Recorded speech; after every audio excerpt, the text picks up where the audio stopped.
of the Oscar oh boy, I just flipped that.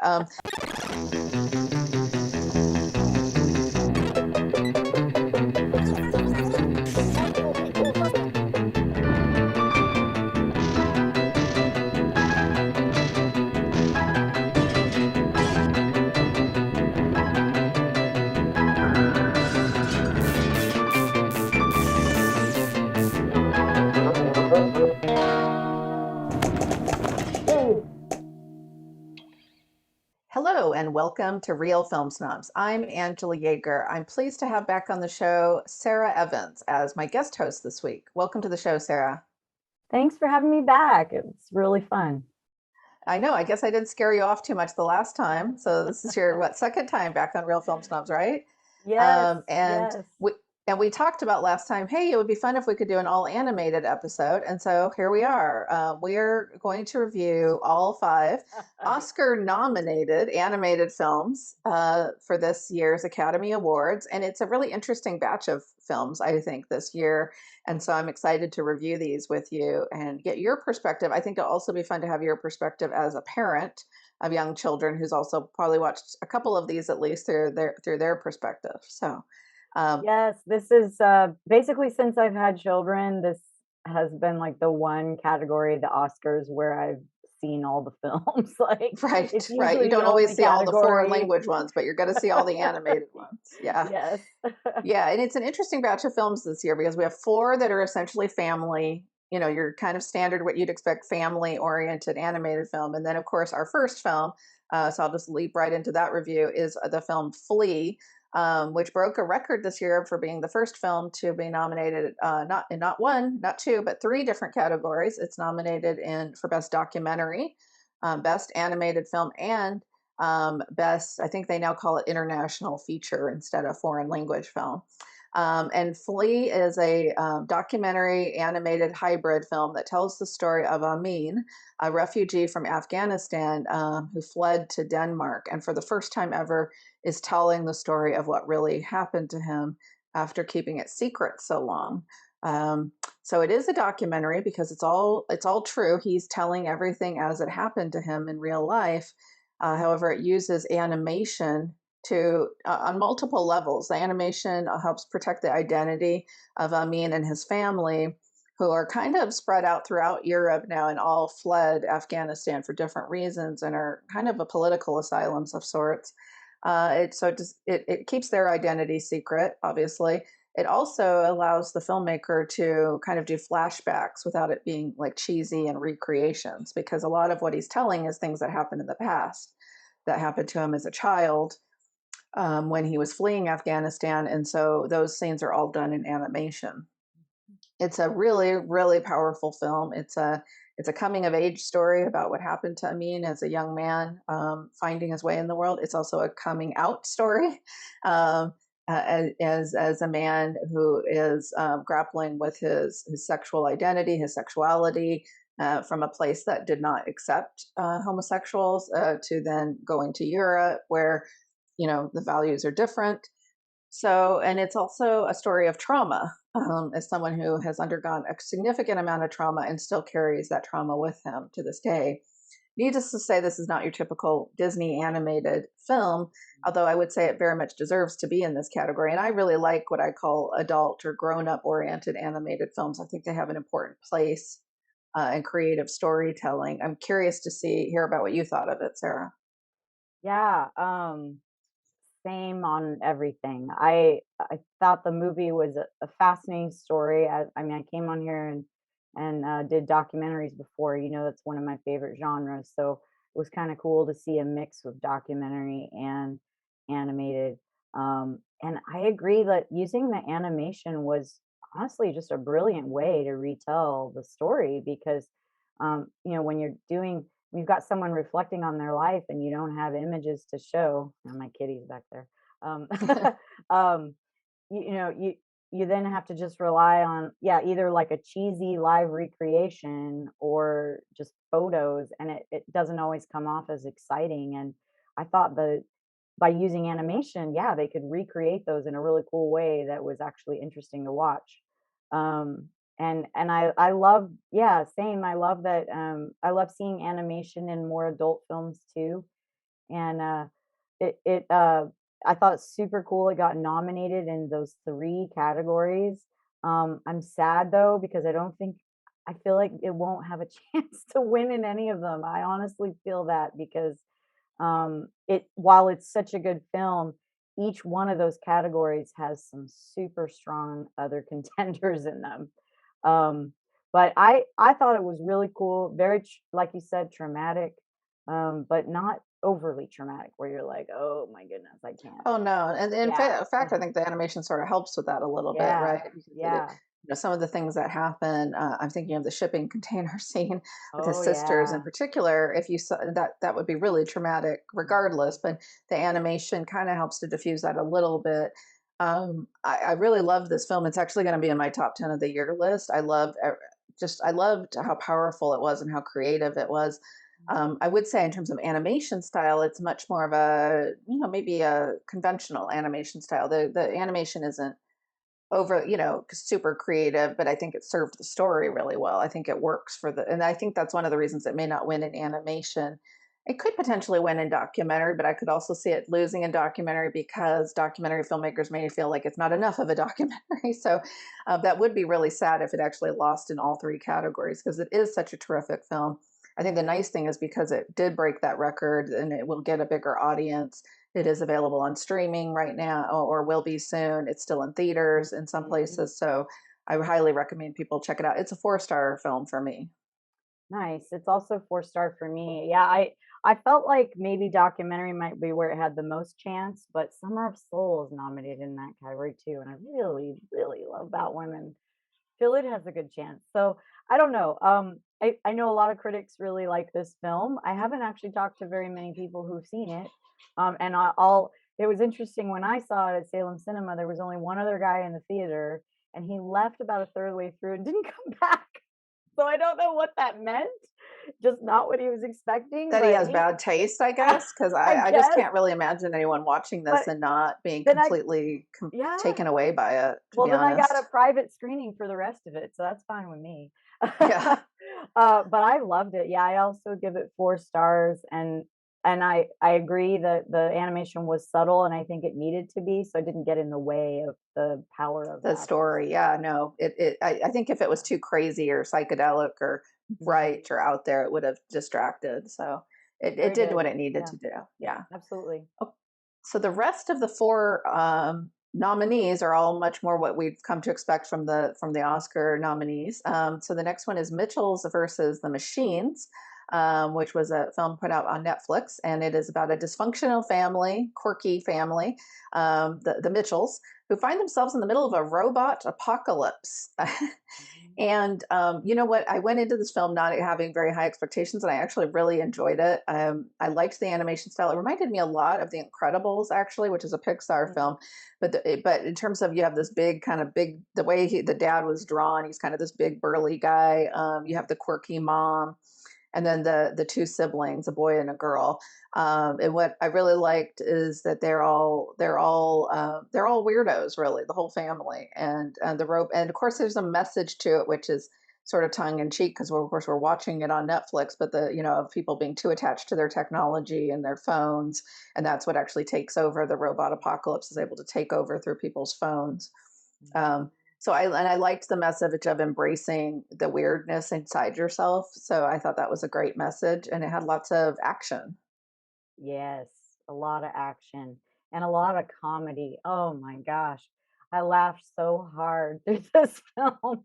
And it's nice to have like a really good, funny film to just kind of lighten my day. Yeah, The two robots that they befriend, oh my goodness, they cracked me up.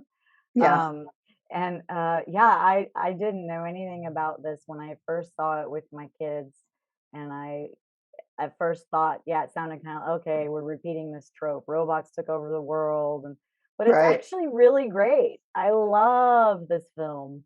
And to be honest, of all the ones we're reviewing today, it's my favorite, I've decided. Oh, um really? yeah, I just think that the family is fabulous. I love that they're self-proclaimed weirdos and imperfect heroes, and not only that, that they their relationships with each other and the way those developed during the film felt so relatable and real. And that idea of, there were not a perfect family. We're gonna have our bumps, and we're gonna figure things out together. And I loved that about it.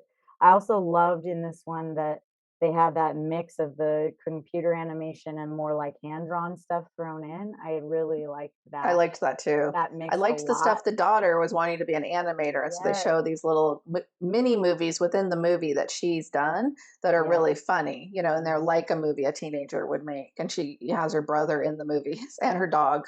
Yes, her dog cracked me up so much.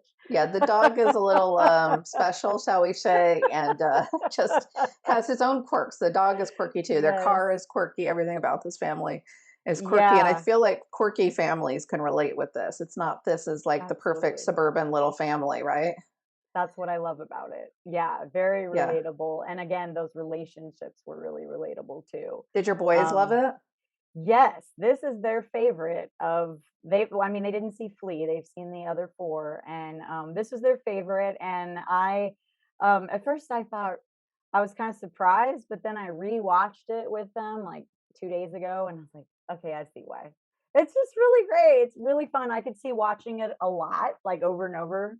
Yeah, it made me Um, laugh a lot. And I don't have oh, kids, and I that watched by part. myself, and I laughed to myself. Yeah, So that's a good yeah. sign. It's actually My very funny. Absolutely, my kids think it's hilarious, and, they love all the action in it too. So, yeah, definitely, I'm giving this one 4 stars, and, I mean, I like all the movies we saw that we're gonna review today, but this would be the one I would choose as my favorite.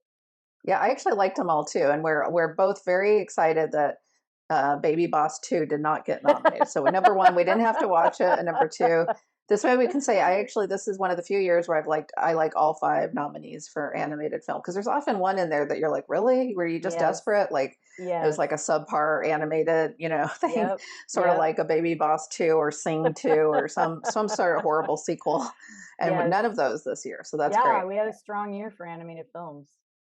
Yeah. So speaking of that, we're gonna go to our 3rd film, which is Encanto. Probably gotten the most attention of all the films on the list. This is directed by Byron Howard and Jared Bush, and this one's also from Disney. It's about a family called the Madrigals. They live in a hidden area in the mountains of Colombia in a place called Encanto. And basically, the idea is that every child in the family has a unique gift except for Mirabelle. And so Mirabelle kind of grapples with her place in the family, and then has to figure out how she can also help save their Encanto because it's in danger. Yeah, most attention to this film, mostly because of the soundtrack, Hmm. which I think is fabulous. I mean, I'm not sometimes like Disney songs are super popular, and I'm just like, okay, I don't want to hear this anymore. But I really Right. like the music I.e. in Encanto. Frozen. Yeah, I wasn't gonna name names, but No, you um, can. We're here to be snobs.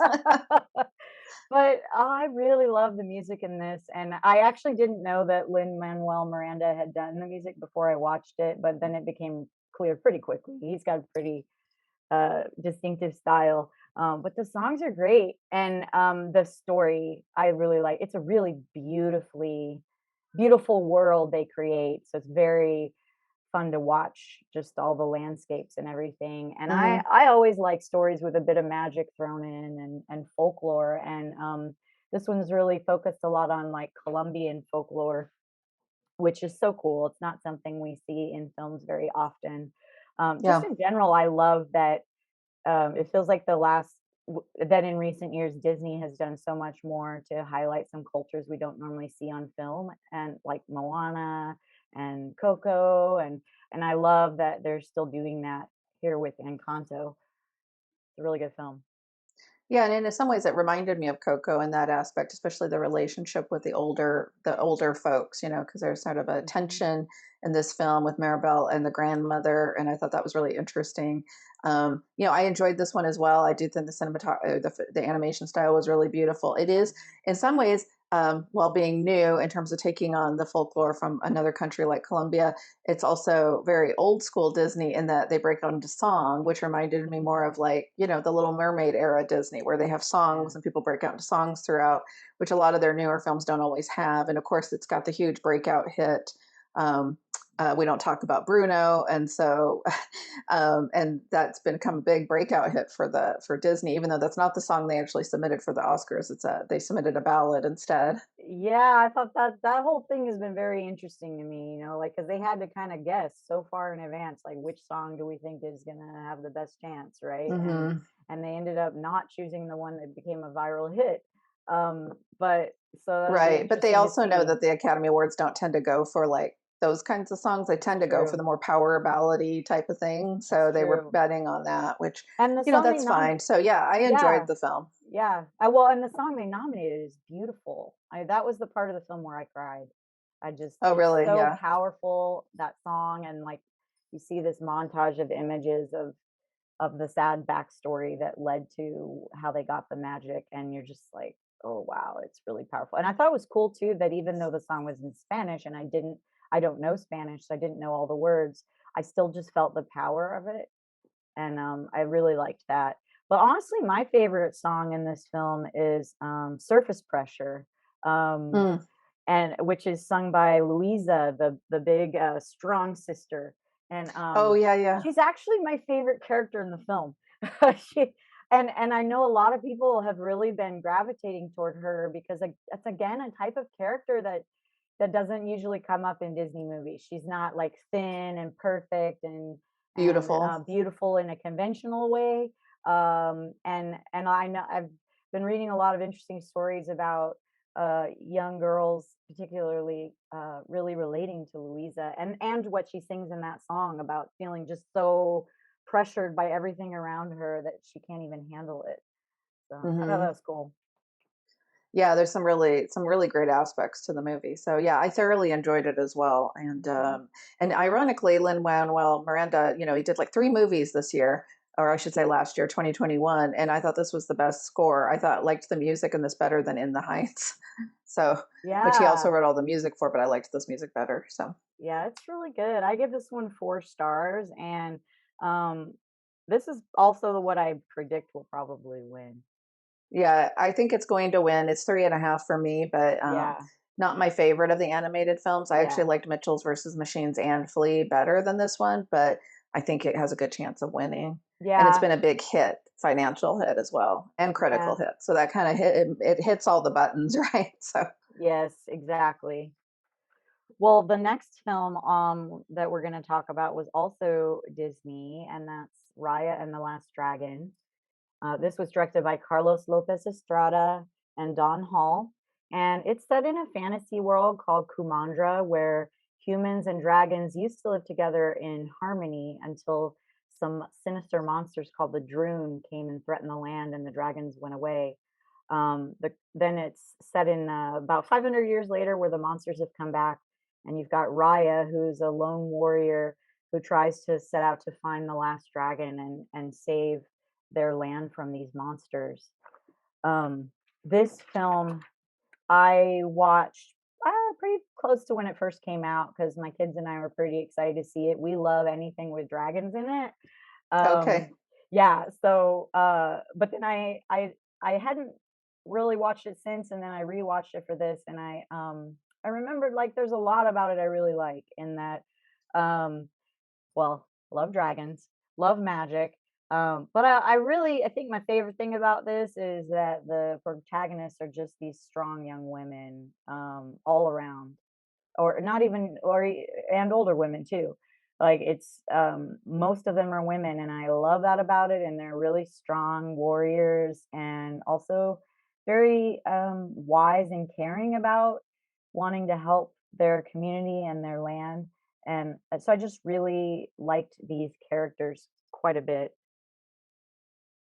Yeah, I liked it as well. Actually, I thought this film had, for me, the most beautiful visuals. I loved the visuals in this film, not just the dragons, of course, which of course were colorful and beautiful, but the use, that kind of Asian influenced visuals of the striking colors and the way the characters dressed. And they had the different tribes, and they each had their own unique look, and they all came together at the beginning. And then you see, and they're all different parts of the dragon, right? So there's tooth, there's nail, there's heart. I loved how they represented the visual styles of all the tribal clans. And I just Mhm. thought that was, yeah, there were several of the visual scenes where I actually was almost gasping at how amazing the color palette and the visual style was in this one. I thought, just visually, I thought this was the most innovative of the animated films. Yeah, it was a really beautiful film. That's a good point about just like every different tribe had such a different society and such a different landscape around it, and everything around them was different, and they really brought each of them to life, and that was really cool. Um, I also love that kind of the side characters they picked up along the way.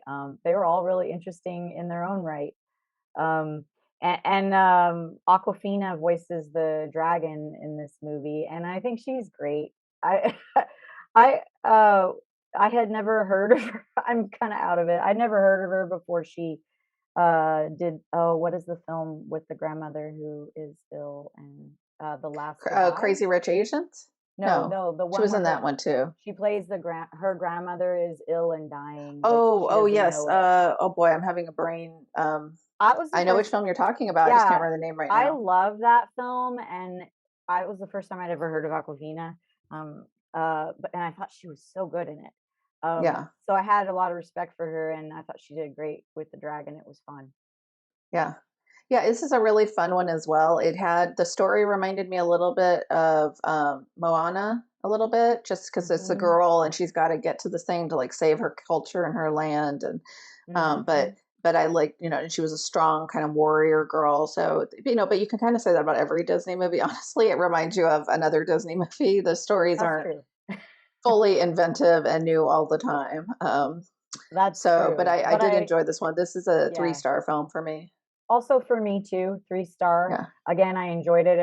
It wasn't like I like some of the others better, but I did really enjoy this one.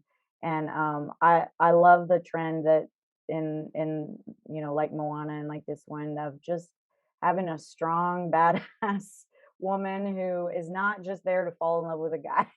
Like Right, there's no love story. That was really no, refreshing. no, This I one and love Encanto, which that. was actually really nice. It Mhm. wasn't about the Mhm. Disney princess. They've even gotten Right. farther away from the Frozen thing. It's not just about the princess falling in love Yes. with the guy. Yeah, Yes. I love that. Yes. Actually, none And of these are. I don't think a no, single one of these has a love story element. So, not at least not as the main story, and I no, think Flea that's actually is the one that does have a love story, but it's, two men. So, yeah, yeah, exactly.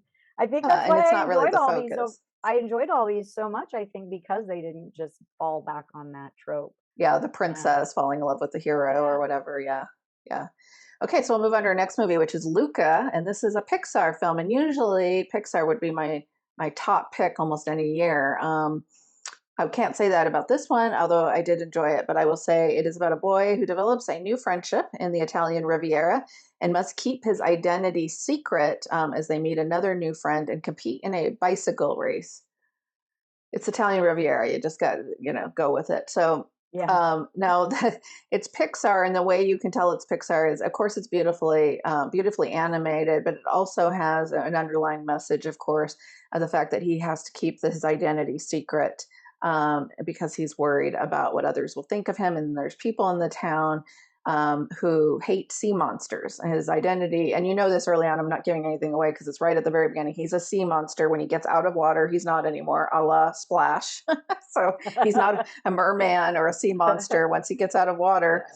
he looks like a human, but anytime water touches him, he turns back into sea monster. And he's in this town that has a history of hunting sea monsters.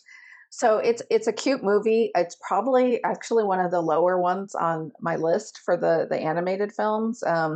Just because I felt like so much, I was a little surprised coming from Pixar how much of the story I was just like, oh, I feel like I've seen this before. Mhm. But I'm curious what you thought. Yeah, I enjoyed it, but it was my least favorite of the 5 we're talking about today. Um, and it again, another beautifully animated film with some really spectacular landscapes. I love the cute little Italian town, and they're eating pasta and Yeah. gelato and biking around. It just made me Although wanna this be one in I kind of thought, Italy. oh, I'd just like to see the real Italian Riviera Yeah, I know. and maybe I mean, go there. it's a sweet little town they've set up. But yeah, I think I did a lot of reflecting, like, why isn't this one as strong for me? And I think it's that I didn't find the characters just very interesting or relatable in ways that I found in the other films. Hmm. They were just kind of there, and they did a typical thing, and they had a typical growth, but like there was nothing really special about them. I think that made me really relate to them and like some of these Yeah. others. Not as strong of character development as I felt in the other films, and their characters weren't Mhm. as unique, despite the fact he was a sea monster. When he got out, he's just like a boy, regular Yeah, boy, which I right. think was sort of their point. I think, not to Yeah, judge people based on appearances, but I think yeah, that message, I feel like maybe this one was even aimed at younger kids, maybe. maybe. To me, the It was story my seemed a little kids. basic. It was my kids' least favorite, which they said was because it was not enough action. It has less action than the other ones. That's true. That's true. It has a lot less action. I would say all of the other ones are pretty action filled, Yeah, especially um, Raya and the Last Dragon and yeah. Mitchell's versus the Machines. Definitely a Mhm. lot more action. For sure. Yeah. Yeah. But it's, overall a strong year for animation. If I had to rank Yeah. these, I would say Flea is number one for me for sure, probably followed Mhm. by Mitchell's versus the Machines, followed by Encanto, followed by Raya and the Last Dragon, and then in last place, Luca, but enjoyed all of them. Yeah, I think my ranking's pretty similar to yours. Definitely Flea, Mitchell's, and Encanto are my top 3, with probably Mitchell's at the top, and Raya, and then Luca. But yeah, Yeah. again, it's awesome to see a category filled with all films that are enjoyable, and you can't say that about some of the other categories. Yeah. Oh yeah, that's for sure. There were some real losers this year at the Oscar nominations, but this category was one of the stronger ones, I think. So, and there's Yeah. no Baby Boss 2, and we're very grateful for that. This is an inside joke for you viewers at home. Sarah and I, when we were guessing what was going to get nominated, she kept joking, "Well, you should watch Baby Boss 2 and get ready, Angela." So Yeah, I was gonna I laugh guess I have to go really back and watch hard. Baby Boss 1, which I never saw. I have to say. Well, Well, thanks you again, lucked Sarah, out. for joining me. It's always fun to talk animation and documentaries with you. I wish we had time to Absolutely. do a documentary episode because actually quite a few of those were not ones we reviewed previously. So now I Right? have to catch up again. That's all right. I would love to come back again sometime, though. Awesome, great, and we have the same hairstylist. So if you're wondering why we have such fabulous hair, it's due to JC Norris. So Yes. so you can always credit her for our great dues, especially Sarah's. She's got a fresh do. Mine needs freshening up. So as always, you can check us out on our website, realfilmsnobs.com. We're on Twitter and Facebook. You can watch us on CC Media, Scan TV in Silverton, Corvallis Access Media. You can listen to us on KMUZ and KMWV Radio. I'd like to thank, as always, our fantastic crew in absentia, but Jason, Brian Hart, and of course, Brad for taping the show. Thank you to my wonderful guest host, Sarah Evans, for joining me. As always, have a great day and great movies. See you later. Bye.